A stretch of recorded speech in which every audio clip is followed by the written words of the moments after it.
এতিয়া উত্তৰ পূব ভাৰত দখলৰ ভয়ংকৰ ব্লুপ্ৰিণ্ট ৰচনা কৰিছে ৰঙা চীনে মাৰ্কিন যুক্তৰাষ্ট্ৰৰ প্ৰতিৰক্ষা বিভাগে ভাৰতলৈ জাৰি কৰিছে এই সতৰ্কবাণী কিয়নো ভূটান নেপাল সীমান্তৰ চুম্বি উপত্যকাত ভূটানৰ ভূমি দখল ইতিমধ্যে কৰিছে চীনে ভাৰতলৈ সতৰ্কবাণী পেণ্টাগনৰ চিকেন নেকৰ ওপৰত চকু চীনৰ ভাৰতৰ মূল ভূখণ্ডৰ সৈতে উত্তৰ পূবক সংযোগ কৰি ৰখা চিকেন নেকৰ পৰা ৰঙা চীনৰ চকু মুঠেই আঁতৰা নাই ইয়াৰ বিপৰীতে চিকেন নেক ৰূপে জনাজাত মাত্ৰ 20 কিলোমিটাৰৰ শিলিগুৰি কৰিডৰৰ ডিঙি চেপি উত্তৰ পূব দখলৰ উদ্দেশ্যে চীনৰ এক ভয়ংকৰ ব্লুপ্ৰিণ্ট ফাদিল কৰিছে মাৰ্কিন যুক্তৰাষ্ট্ৰৰ প্ৰতিৰক্ষা বিভাগে মাৰ্কিন কংগ্ৰেছৰ ওচৰত শেহতীয়াকৈ দাখিল কৰা এখন প্ৰতিবেদনত দেশখনৰ প্ৰতিৰক্ষা বিভাগে ভূটান আৰু নেপালৰ মাজত থকা চুম্বি উপত্যকাত ভূটানৰ ভূমি দখল কৰি চীনে যিদৰে আন্তঃগাঁথনি নিৰ্মাণ কৰি আছে তাক লৈ ভাৰতক সতৰ্ক কৰি দিছে এতিয়া ভূটানৰ মাটিত চীনে ক্ৰমবৰ্ধমান তথা কৌশলগতভাৱে সীমা সলনি কৰি গৈ আছে ইয়াৰ লক্ষ্য এটাই শিলিগুৰি কৰিডৰৰ কিমান কাষ চাপিব পৰা যায় প্ৰসংগক্ৰমে উল্লেখ কৰিব পাৰি যে লাডাখ শিলিগুৰি কৰিডৰৰ উপৰি অৰুণাচল সীমান্ততো যোৱা বছৰ চীনে 100টা বৃহৎ ঘৰ নিৰ্মাণ কৰি নতুনকৈ এখন গাঁও সৃষ্টি কৰাৰ বাতৰিয়ে ইতিমধ্যে খলকনি লগাইছে bureau report news 18 Assam north ৰাজ্যৰ নামঘৰসমূহত এতিয়া ৰাসৰ আখৰাক লৈ সীমাহীন ব্যস্ততা দুটা বছৰ বিৰতিৰ পিছত পুনৰবাৰ ৰাজ্যৰ প্ৰান্তে প্ৰান্তে অনুষ্ঠিত হ'ব ৰাসলীলা ৰাস উৎসৱলৈ মাত্ৰ কেইটামান দিন বাকি থকা অৱস্থাত সৰ্বত্ৰ চলিছে ব্যাপক প্ৰস্তুতি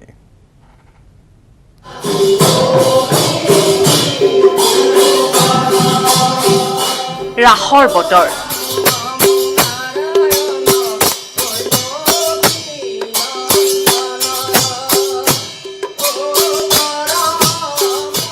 চৌদিশে এতিয়া ৰাসৰ উখল মাখল পৰিৱেশ গাঁৱে গাঁৱে চলিছে ৰাসৰ প্ৰস্তুতি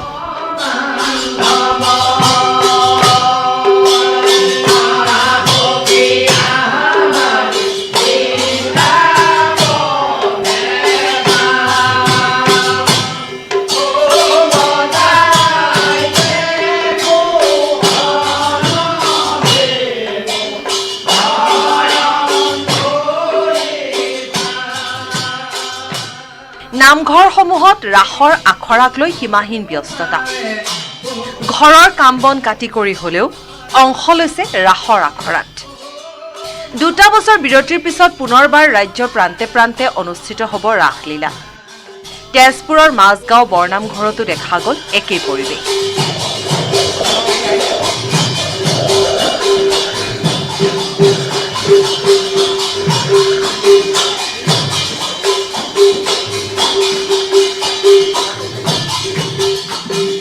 অহা 19 আৰু 20 নৱেম্বৰত দুদিনীয়া কাৰ্যসূচীৰে অনুষ্ঠিত হ'ব ৰাস মহোৎসৱ মঞ্চস্থ হ'ব গুৰুজনাৰ অমৰ সৃষ্টি কেলিগোপাল নাট আৰু তাৰে প্ৰস্তুতি চলিছে এতিয়া দিনে নিশাই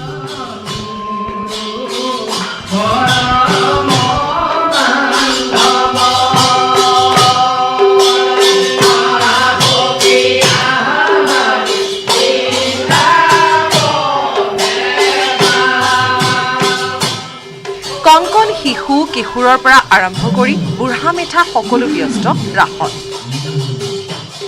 শৰৎকালৰ ৰাতি শ্ৰীকৃষ্ণৰ ৰাসলীলাক জীৱন্ত ৰূপ দিবলৈ গাঁৱে ভূঞে চলা ৰাসৰ আখৰাই মুখৰিত কৰিছে নামঘৰৰ পদূলি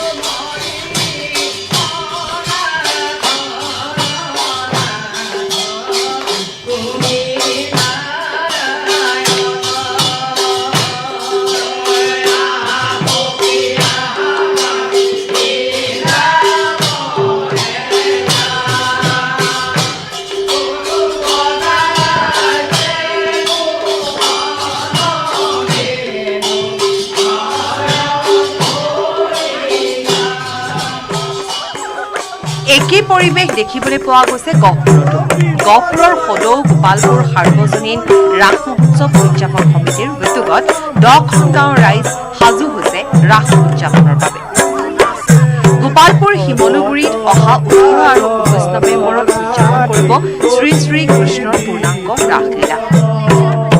তাৰ বাবে এতিয়া পূৰ্ণগতিত চলিছে ৰাসৰ আখৰা।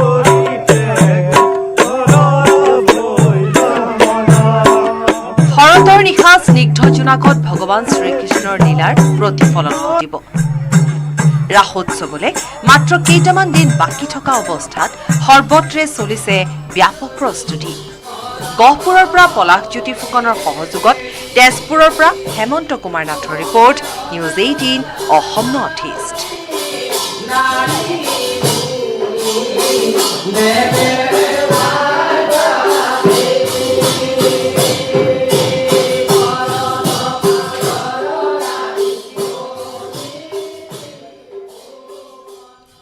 পথাৰৰ পকা ধানৰ গোন্ধে মাতিছে বন্যহস্তীক। পকা ধান খাবলৈ মেঘালয়ৰ গাৰো পাহাৰৰ পৰা ভৈয়ামলৈ নামি আহিছে জাক জাক বনৰীয়া হাতী। বন্যহস্তীৰ উপদ্ৰৱত এতিয়া আতংকিত হৈ পৰিছে দুধনৈৰ কেইবাখনো গাঁৱৰ ৰাইজ। দুধনৈৰ সোণালী পথাৰত এতিয়া দাৱনীৰ ব্যস্ততা নহয়, বৰং ধান খোৱাতহে ব্যস্ত বনৰীয়া হাতীৰ জাক।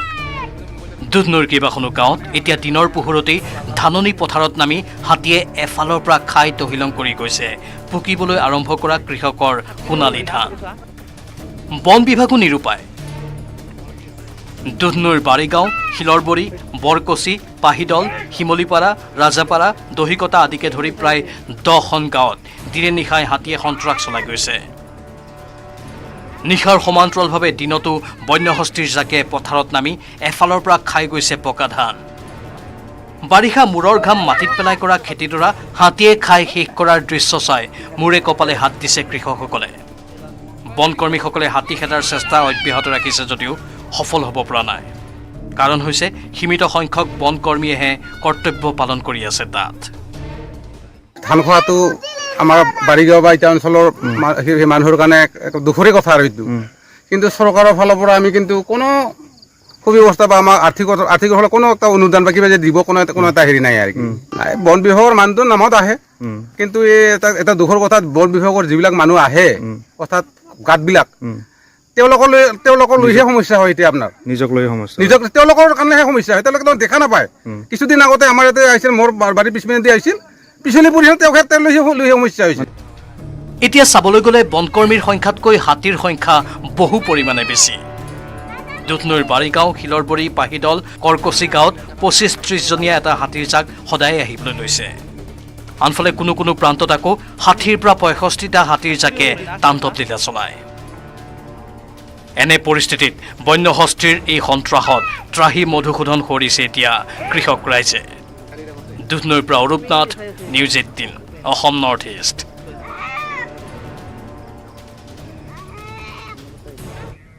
আৰু বাতৰি শেষ অংশলৈ যোৱাৰ পূৰ্বে পুনৰ সময় হৈছে চমু বাণিজ্যিক বিৰতিৰ। Smart Engineering Power Dealer now with free registration, insurance and easy finance. Contact Skylight Automotive Private Limited 7002845016. মই ব্যৱহাৰ কৰোঁ আটাইতকৈ সবল আৰু সতেজ cement, Surya cement. Surya cement, অটুট ঘৰ, অটুট অসম।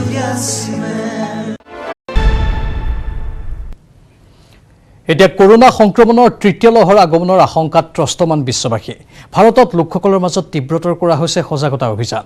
বিহাৰৰ ৰাজধানী পাটনাত দ্বিতীয় পালি টীকাকৰণৰ বাবে মানুহক উৎসাহিত কৰিবলৈ লটাৰী খেলৰো আয়োজন কৰা হৈছে, য'ত বিজেতাসকলক আকৰ্ষণীয় উপহাৰ দিয়াৰ প্ৰস্তুতি চলিছে।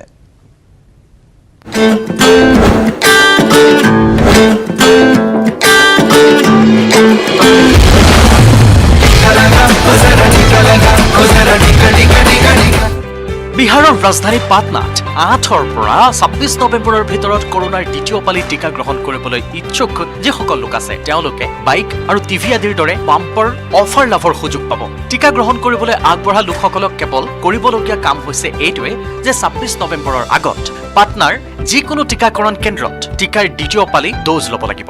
8 नवंबर से 26 नवंबर तक जो लोग सेकेंड डोज लेंगे उन सभी लोगों के लिए हम लोगों ने लकी ड्रा निकालने का निर्णय लिया है और उसमें प्राइज हम लोगों ने बहुत सारे रखा है।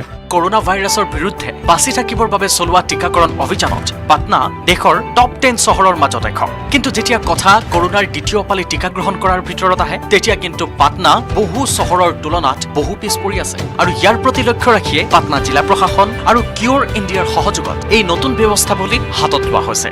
ये तो नया पहल है तो इससे आदमी तो आकर्षित होगा ही, क्या कि ऐसे तो जनरली लोग लेते नहीं है। खास तौर पर इसके बाद माना जा रहा है कि लोग आकर्षित होंगे। हालांकि बिहार में लगातार टीकाकरण अभियान जारी है और कई रिकॉर्ड भी बिहार ने टीकाकरण में बनाए हैं। টিকাৰ দ্বিতীয় পালি গ্ৰহণ কৰা আৰু ইয়াৰ লগতে লটাৰীত নাম সন্নিৱিষ্ট কৰাটো একেবাৰে সহজ। ইয়াৰ বাবে প্ৰথমতে আপোনাৰ মোবাইলত কোৱিন অথবা আৰোগ্য সেতু এপটো ডাউনলোড কৰিব লাগিব। ইয়াৰ জৰিয়তে 26 নৱেম্বৰৰ ভিতৰত আপোনাৰ নাম দ্বিতীয় পালি টিকাৰ বাবে অন্তৰ্ভুক্ত কৰিব লাগিব। লটাৰীত আপোনাৰ নামটো অন্তৰ্ভুক্ত কৰিবৰ বাবে বেলেগ একো কৰিব নালাগে। ৰাজধানী পাটনাৰ যিকোনো ভেকচিনেশ্যন কেন্দ্ৰত গৈ আপোনাৰ নাম, আপুনি ক'ৰ বাসিন্দা আৰু মোবাইল নম্বৰ ৰেজিষ্টাৰ কৰিলেই হ'ল। যাৰ পিছত 28 নৱেম্বৰ 2021ত লটাৰী খেলৰ জৰিয়তে জিলা প্ৰশাসনে বিজেতাসকলৰ নাম অন্তৰ্ভুক্ত কৰিব আৰু তেওঁলোকৰ নামসমূহ ঘোষণাও কৰিব। এতিয়ালৈকেতো এই ব্যৱস্থা অতিশয় প্ৰশংসনীয়। আশা কৰিব পাৰি ৰাজধানী পাটনাত ইয়াৰ সুদূৰ প্ৰসাৰী প্ৰভাৱ পৰা দেখিবলৈ পোৱা যাব। পাটনাৰ পৰা শৈলেন্দ্ৰৰ সহযোগত ব্যুৰ' ৰিপৰ্ট, নিউজ 18 নেটৱৰ্ক।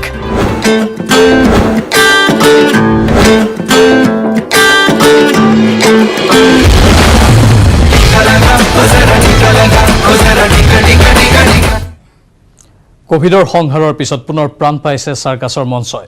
বাক্সাৰ নিকাছিত চাৰ্কাছ চাবলৈ ৰাইজৰ লানি নিচিগা সোঁত বৈছে। দুবছৰ বিৰতিত চাৰ্কাছ উপভোগ কৰি উৎফুল্লিত হৈ পৰিছে দৰ্শকসকল। বাক্সাৰ নিকাছিত চাৰ্কাছ চাবলৈ ৰাইজৰ লানি নিচিগা সোঁত। দুবছৰৰ বিৰতিত চাৰ্কাছ উপভোগ কৰি উৎফুল্লিত দৰ্শক। কৰোনা মহামাৰীৰ বাবে দীৰ্ঘদিন বন্ধ হৈ আছিল ৰাজ্যৰ ভ্ৰাম্যমান থিয়েটাৰকে ধৰি বিভিন্ন সাংস্কৃতিক অনুষ্ঠান। কিন্তু ৰাজ্য চৰকাৰে এই অনুষ্ঠানসমূহ মুকলি কৰিবলৈ দিয়াত এতিয়া উৎসাহ উদ্দীপনা বৃদ্ধি পাব ধৰিছে। দীৰ্ঘদিনৰ বিৰতিৰ মূৰত চাৰ্কাছ চাবলৈ এনেদৰে সোঁত বৈছে দৰ্শকৰ। বাক্সাৰ নিকাছিত শ্যামা পূজা উপলক্ষে চলি থকা গল্ডেন চাৰ্কাছ চাবলৈ সোঁত বৈছে এইসকল দৰ্শকৰ। আমি এতিয়া মানে অসম চৰকাৰক ধন্যবাদ জনাইছোঁ যে কোভিড প্ৰট'কল মেইনটেইন কৰি পেলাই আমি চাৰ্কাছটো চলাব পাৰিছোঁ আৰু আমাৰ 40জন কলা কৌশলী আমি কিবা কৰি চলিব পৰা অৱস্থা হৈছে। আনহাতে চাৰ্কাছ কৰ্তৃপক্ষও সুখী, কিয়নো বিগত 8 মাহে চাৰ্কাছ দলটো আবদ্ধ হৈ আছিল বাগানপাৰাত। কৰোনাৰ বাবে জীৱন জীৱিকালৈ ভাবুকি আহিছিল এই চাৰ্কাছ দলটো। পেটৰ ভাত মুঠিৰ তাৰণাত অঞ্চলটোত দিন হাজিৰা কৰিবলৈ বাধ্য হৈছিল দলৰ কলা কৌশলীসকলে। এক অন্ধকাৰময় পৰিৱেশৰ পিছত এতিয়া পুনৰ চাৰ্কাছ প্ৰদৰ্শন কৰিবলৈ পাই তেওঁলোকো সুখী। বাক্সাৰ পৰা Manohar Rajbongshi, news 18 Assam north east. আৰু ইয়াৰ লগে লগে সময় হৈছে এতিয়াৰ বাতৰিৰ পৰা বিদায় লোৱাৰ। নমস্কাৰ। Engineering Power Dealer, now with free registration, insurance and easy finance. Contact Skylight Automotive Private Limited, 7002845016. মই ব্যৱহাৰ কৰোঁ আটাইতকৈ সবল আৰু সতেজ cement, Surya cement. Surya cement অটুট ঘৰ, অটুট অসম।